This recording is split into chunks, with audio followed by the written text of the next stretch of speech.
नमस्कार। आज हम जरा मानव निर्मित रसायनों की दुनिया में झांकते हैं। मतलब वो चीजें जो लैब या फैक्ट्री में बनती हैं पर हमारी रोज की जिंदगी का एक जरूरी हिस्सा है। जी हाँ, बिल्कुल। अक्सर हम ध्यान भी नहीं देते, पर सुबह उठने से रात सोने तक इनसे घिरे रहते हैं। सही कहा। हमारे पास ना कुछ दिलचस्प सोर्सेज हैं जो इनमें से कुछ खास चीजों के बारे में बताते हैं। विस्फोटक से लेकर साबुन, कांच, बहुत कुछ है। हाँ, काफी वैरायटी है इसमें। तो आज का इरादा यही है कि इन सोर्सेज से खास जानकारी निकालें और समझें कि भाई ये चीजें असल में हैं क्या और करती क्या हैं। बिल्कुल, देखते हैं क्या निकलता है। तैयार है? चलिए शुरू करते हैं। शुरुआत थोड़ी धमाकेदार करते हैं। विस्फोटक। विस्फोटक। डायनामाइट का नाम तो सभी ने सुना होगा। हाँ, अल्फ्रेड नोबेल 1867 में। हाँ, असल में ये वो जो बहुत अस्थिर सा नाइट्रोग्लिसरीन होता है ना, उसको किसी सोखने वाली चीज में मिला के बनाया गया था। बिल्कुल। नाइट्रोग्लिसरीन अपने आप में बहुत ज्यादा अनस्टेबल था, हैंडल करना मुश्किल। तो नोबेल की असली कामयाबी थी उसे एक तरह से टेम करना, मतलब स्थिर बनाना, ताकि उसे कंस्ट्रक्शन वगैरह में इस्तेमाल किया जा सके। अच्छा। और फिर है RDX। हाँ। Research and developed explosive.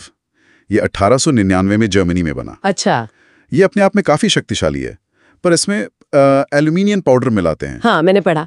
वो तापमान कंट्रोल करने के लिए। वो भी है, पर एल्यूमिनियम असल में इसकी ताकत और बढ़ा देता है। जब वो जलता है ना, तो बहुत ज्यादा ऊर्जा निकलती है, तो विस्फोटक शक्ति बढ़ जाती है। ओह, अच्छा। तो सिर्फ कंट्रोल नहीं, पावर बूस्ट भी। कमाल है। चलिए अब धमाकों से हटकर थोड़ा घर की तरफ आते हैं। सफाई, साबुन और डिटर्जेंट। हाँ, रोजमर्रा की चीजें। साबुन तो हम जानते ही हैं, वो वसा मतलब फैट वाले एसिड के सोडियम या पोटेशियम सॉल्ट होते हैं। वही, कठोर पानी में कैल्शियम और मैग्नीशियम के आयन होते हैं। साबुन उनसे मिलकर एक अघुलनशील चीज बना लेता है, जिसे हम मैल कहते हैं। वो जम जाता है। अच्छा। लेकिन डिटर्जेंट, जिनके अणु अलग तरह के होते हैं, जैसे सल्फोनेट सॉल्ट्स, वो इन कैल्शियम मैग्नीशियम आयनों के साथ भी घुलनशील रहते हैं। वो मैल नहीं बनाते। तो वो सफाई करते रहते हैं। बिल्कुल। और साथ ही वो पानी का पृष्ठ तनाव, मतलब सरफेस टेंशन, कम करते हैं। हाँ। इससे पानी कपड़ों के रेशों में ज्यादा आसानी से और गहराई तक पहुंच पाता है। सफाई बेहतर होती है। मतलब जहाँ पानी कठोर है वहाँ डिटर्जेंट एक तरह से वरदान हुआ। हाँ, कह सकते हैं। बहुत बड़ा सुधार था ये। बिल्कुल। अब खेतों की तरफ चलते हैं। उर्वरक, फर्टिलाइजर्स। यूरिया का नाम तो बहुत सुना है। जी हाँ, सबसे कॉमन नाइट्रोजन वाला फर्टिलाइजर है। इसमें करीब 46% नाइट्रोजन होती है। और नाइट्रोजन पौधों के लिए बहुत जरूरी है ना? सबसे जरूरी पोषक तत्वों में से एक। क्लोरोफिल का हिस्सा है, प्रोटीन बनाने में काम आता है। यूरिया पानी में आसानी से घुलता है, तो पौधे उसे जल्दी ले पाते हैं। लेकिन सिर्फ नाइट्रोजन तो काफी नहीं होती होगी। नहीं, बिल्कुल नहीं। पौधों को फास्फोरस भी चाहिए, पोटेशियम भी। तो सुपर फॉस्फेट जैसे उर्वरक फास्फोरस देते हैं, और पोटेशियम क्लोराइड या म्यूरेट ऑफ पोटाश पोटेशियम देता है। ये सब मिलकर मिट्टी की ताकत बढ़ाते हैं। और फसल ज्यादा होती है। हाँ, फसल की पैदावार बढ़ाने में इनका बहुत बड़ा रोल है। हमारी बढ़ती आबादी के लिए कितना जरूरी है ये सब। अच्छा, अब एक ऐसी चीज जो हमें हर जगह दिखती है, कांच। हाँ, ग्लास। ये बनता है रेत यानी सिलिका और सोडियम सिलिकेट, कैल्शियम सिलिकेट, इन सब के मिश्रण से। और कहते हैं कि ये अक्रिस्टलीय होता है। मतलब क्रिस्टलीय या अमॉर्फस, मतलब जिसकी कोई तय नियमित क्रिस्टल जैसी संरचना ना हो। जैसे नमक या चीनी के क्रिस्टल होते हैं, वैसा नहीं। हाँ, बिल्कुल।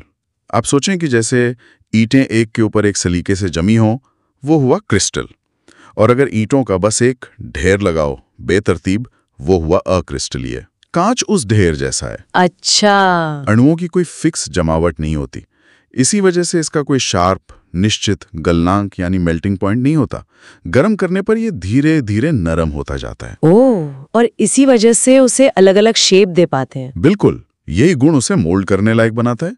और ये पारदर्शी भी इसी अनियमित संरचना की वजह से होता है काफी हद तक। वाह, ये तो बड़ी दिलचस्प बात है। और कांच को रंगीन बनाने के लिए क्या करते हैं? उसके लिए उसमें थोड़ी मात्रा में अलग अलग धातुओं के ऑक्साइड मिलाते हैं।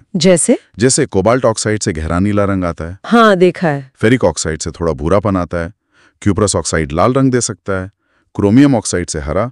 मतलब अलग अलग ऑक्साइड, अलग अलग रंग। और वो एक खास तरह का कांच भी होता है ना, जो धूप में काला हो जाता है। हाँ, फोटोक्रोमैटिक कांच। उसमें सिल्वर ब्रोमाइड मिला होता है। अच्छा। धूप की अल्ट्रावायलेट किरणों से सिल्वर ब्रोमाइड के अणु टूटते हैं। सिल्वर अलग होता है और वो कांच को धुंधला या काला कर देता है। छांव में वापस रिएक्शन उल्टा हो जाता है और कांच फिर से साफ। जैसे वो धूप वाले चश्मे होते हैं। कमाल है। जी। अच्छा, आखिर में एक और दिलचस्प चीज, कृत्रिम मिठास, आर्टिफिशियल स्वीटनेस, जैसे सैकरीन। हाँ, सैकरीन काफी पुराना है, ये तो 1879 में खोजा गया था। और कहते हैं ये चीनी से कोई 550 गुना ज्यादा मीठा होता है। हाँ, बहुत ज्यादा मीठा। और इसकी सबसे बड़ी खासियत ये है कि हमारा शरीर इसे मेटाबोलाइज नहीं करता, मतलब पचाता नहीं। तो ये जैसी अंदर जाती है वैसे ही बाहर निकल जाती है। इसमें कोई कैलोरी नहीं मिलती। ओह, 0 कैलोरी। बिल्कुल। इसीलिए डायबिटीज के मरीजों के लिए और जो लोग वजन कम करना चाहते हैं उनके लिए ये बहुत काम की चीज साबित हुई। हाँ, फूड इंडस्ट्री में भी इसका खूब इस्तेमाल हुआ होगा फिर तो। जी हाँ, डाइट सोडा, शुगर फ्री मिठाइयाँ, इन सब में इसने एक पूरी नई कैटेगरी बना दी। तो आज हमने काफी कुछ देख लिया, विस्फोटक, डिटर्जेंट, उर्वरक, कांच, कृत्रिम मिठास, ये सब मानव निर्मित चीजें हमारी दुनिया को कितना बदल रही हैं। बिल्कुल, डायनामाइट को सुरक्षित बनाने से लेकर कठोर पानी में कपड़े धोने की सहूलियत तक, या फिर बिना कैलोरी के मिठास, हर जगह केमिस्ट्री का, विज्ञान का असर दिखता है। ये दिखाता है कि कैसे हमने प्रकृति से चीजें लीं, उन्हें समझा और फिर अपनी जरूरतों के हिसाब से बदला। हाँ, हर पदार्थ की अपनी कहानी है, उसकी अपनी एक बनावट है, एक संरचना जो तय करती है कि वो क्या कर सकता है, उसके गुण क्या होंगे। हमने समझा कि कांच क्यों ट्रांसपेरेंट है, या डिटर्जेंट क्यों बेहतर काम करता है साबुन से, या RDX इतना पावरफुल क्यों है। बिल्कुल। और ये सब सोचते हुए ना जी, एक सवाल मन में आता है। क्या?